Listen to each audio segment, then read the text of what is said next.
I've been here for a number of years. I've seen it evolve where we didn't have that much parent participation for many different reasons.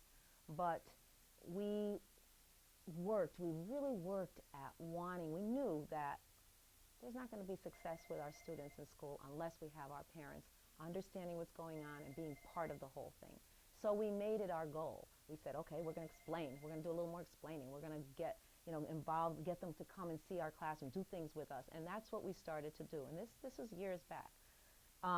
With the school planning and management team, we were able to get parents on to start. Actually, they were really looking at the behind the scenes of what's going on and wanted to be involved in.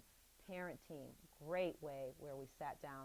We had a staff member and we had the parents together organizing ways to get the parents involved. Our main goal was get them involved, get them here. No matter whatever way we can, let's get them here.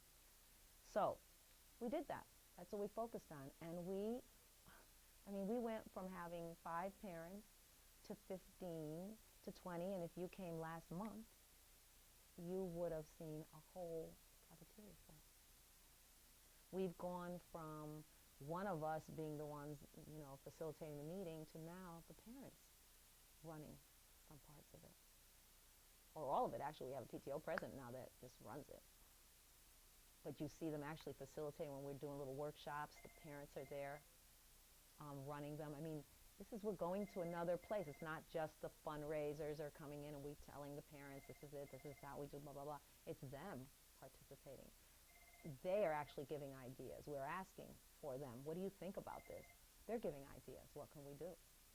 This will work better. And we say, yeah, you're right. How can, it's really working together. It's not, there was a time when you just told everybody what they're going to do and, hope for the best response. And now we're asking what would be the best way that we can do this. And they tell us, and then we work together and it happens.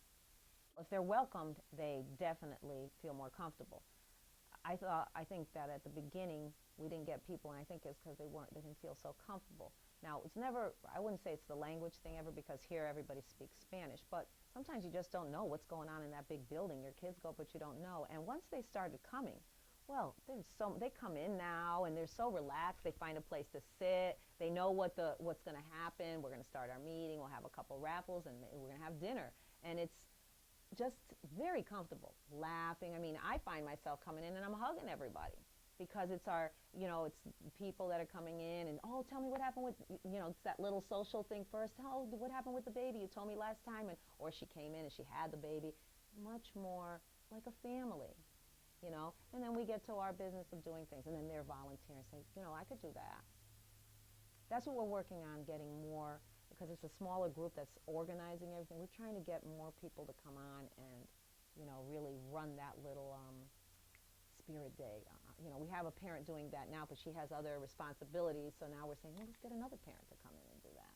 The parents know what to expect. They know what's coming home, so they know they can even say to the child, oh, I heard that it's CMTs next week and we got to go to sleep early. And if there hasn't been that kind of conversation, kids would not be aware. But, the parents may not be aware. How they don't always read the flyers. But we tell them, please, always read your flyers.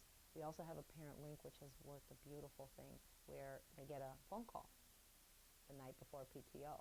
Or the night before CMTs and saying we have a big test coming in. So the parents are all hearing this, and but they become more aware of what's happening and how they can work with their child, how they can support it. And if they don't, they feel comfortable enough to come and ask.